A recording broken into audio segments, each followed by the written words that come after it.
Hello guys, welcome to the another lecture of magnetic circuit. Magnetic circuit में अभी तक हम लोगों ने डिस्कस किया हुआ है यहाँ पर बेसिक डेफिनेशंस क्या हैं, मैग्नेटिक सर्किट और इलेक्ट्रिक सर्किट में अंतर क्या होता है, इलेक्ट्रोमैग्नेटिक इंडक्शन क्या होता है, फैराडे लॉ क्या है, लेंज लॉ क्या है, सेल्फ इंड्यूस्ड ईएमएफ क्या होता है और म्यूचुअल इंड्यूस्ड ईएमएफ क्या होता है। ये सारी की सारी चीज़ें हम यहाँ पर डिस्कस कर चुके हैं। अगर आपने प्रीवियस वीडियो लेक्चर नहीं देखा हुआ है तो प्लीज़ उसको देख लीजिएगा ताकि आपके बेसिक चीज़ें जो हैं वो क्लियर हो जाए। लास्ट टर्न पे मैंने बताया था कि कोई भी कॉइल होती है तो कॉइल को हम लोग इस तरह से रिप्रेजेंट करते हैं और उसके ऊपर L लिखा होता है।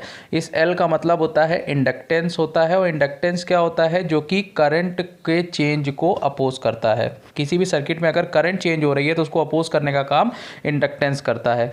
तो जैसे कि डीसी सर्किट्स में हमने पढ़ा था कि अगर रजिस्टेंस को सीरीज़ में लगा दिया जाए या रजिस्टेंस को हम किस में लगा दें, पैरेलल में लगा दें, तो क्या फ़र्क पड़ता है। तो ऐसे ही हम आज डिस्कस करेंगे कि इंडक्टर्स को अगर हम सीरीज़ और पैरेलल में लगा देंगे तो उसमें क्या फ़र्क पड़ेगा, ठीक है, और उसके एक्सप्रेशंस किस तरह से आएंगे, वो सारी की सारी चीज़ें हम यहाँ पर डिस्कस करने वाले हैं। ठीक है, ये देखिएगा यहाँ पर एक डायग्राम बना हुआ है। इस डायग्राम में हमने n इंडक्टर्स लिए हुए हैं। n इंडक्टर्स का मतलब 1 2 3 4 n नंबर ऑफ इंडक्टर लिए हुए हैं। L1 L2 L3 L4 और Ln, ये सारे के सारे इंडक्टर सीरीज़ में लगे हुए हैं। ये देखिएगा जो करंट है इसमें वो कॉमन टू ऑल है, ठीक है, इसलिए ये सीरीज़ कॉम्बिनेशन हो गया। ठीक है, current is same for the all inductor, सारे इंडक्टर के लिए जो करंट होगी वो सेम होगी। मान लेते हैं जो हमारा L1 इंडक्टर है उसके अक्रॉस वोल्टेज V1 है, जो L2 है उसके अक्रॉस V2 है, जो L3 है उसके अक्रॉस वोल्टेज V3 है, L4 के अक्रॉस V4 है और Ln के अक्रॉस Vn है।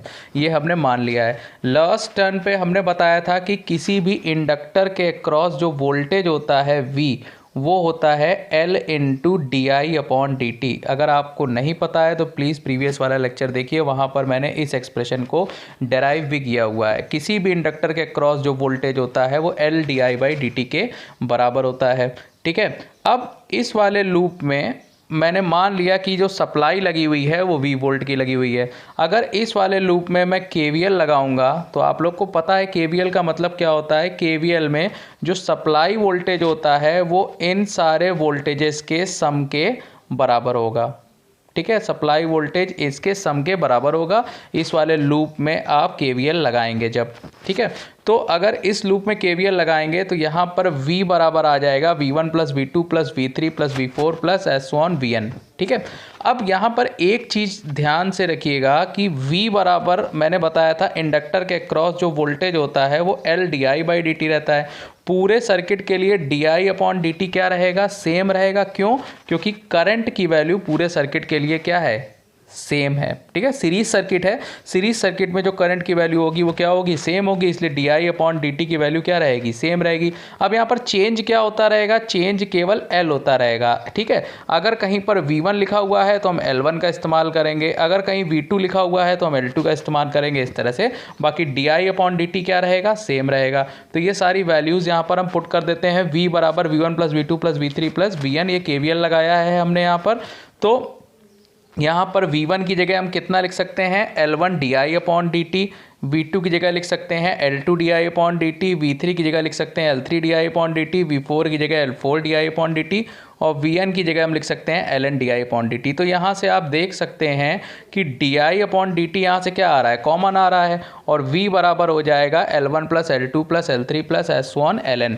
ठीक है, इसको हम लिख सकते हैं L इक्विवेलेंट के बराबर। इसको क्या लिख सकते हैं, L, जैसे कि हम रेजिस्टेंस के केस में R इक्विवेलेंट लिखते थे, वैसे ही हम इन सारे सम को, ये जो पूरा सम है, पूरा योग है, इसको हम L इक्विवेलेंट के बराबर लिख सकते हैं। तो यहाँ पर टोटल इंडक्टेंस की, इक्विवेलेंट इंडक्टेंस की वैल्यू आ जाएगी L1 plus L2 plus L3 plus Ln। यहाँ से रिजल्ट क्या निकला, रिजल्ट ये निकला कि अगर हम बहुत सारे इंडक्टर्स को आपस में सीरीज में लगा देते हैं तो आपस में सबको क्या कर देना होता है, ऐड कर देना होता है। ठीक है, तो जो फाइनल इंडक्टेंस आता है वो इनके सम के बराबर आता है, L इक्विवेलेंट बराबर L1 plus L2 plus L3 plus S1 Ln तक। ठीक है, फिर उसके बाद एक छोटा सा न्यूमेरिकल है, जैसे कि मान लीजिए ये 4 इंडक्टर हैं, 2, 3, 4 और 5 हेनरी के, ये आपस में किस कनेक्शन में लगे हुए हैं। साफ साफ दिख रहा है सीरीज़ कनेक्शन है, क्योंकि अगर हम करंट फ्लो कराएंगे तो पूरे हर जगह पर करंट क्या रहेगी, सेम रहेगी।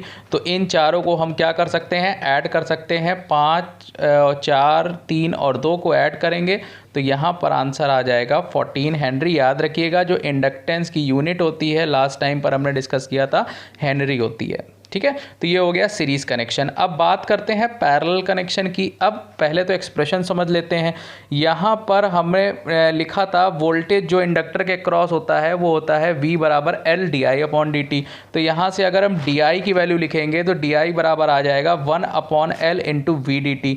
ठीक है, अब हम क्या करेंगे, दोनों साइड में क्या कर देंगे, इंटीग्रेट कर देंगे। आप लोग को बता दें, अगर कहीं पर भी इस तरह से लिखा हुआ है इंटीग्रेशन dx तो इसका मतलब होता है x। ठीक है, यहाँ पर जैसे कि इंटीग्रेशन di लिखा हुआ है तो इस इंटीग्रेशन di का मतलब हो जाएगा i। ठीक है, अब यहाँ पर 1/L इंटू VDT में जब हम इंटीग्रेट करेंगे, ठीक है, तो यहाँ से 1/L यहाँ पर कांस्टेंट है तो ये बाहर आ जाएगा, तो हमारा एक्सप्रेशन ये बन जाएगा।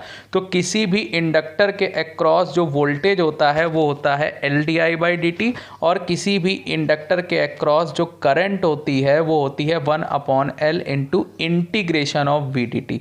ये दोनों इंपॉर्टेंट एक्सप्रेशन है। ठीक है, अभी इसका यूज़ होगा। तो आगे बढ़ते हैं। अब मान लेते हैं हमारे पास 3 इंडक्टर हैं जो कि कैसे लगे हुए हैं, पैरेलल में लगे हुए हैं। Suppose there are 3 inductors L1, L2 and L3 are connected in parallel. Normal सी बात है, आपको पता होगा कि पैरेलल कनेक्शन में जो वोल्टेज होगा, पैरेलल कनेक्शन में जो आपका वोल्टेज होगा वो तीनों ब्रांचों के लिए क्या रहेगा, सेम रहेगा पैरेलल कनेक्शन में।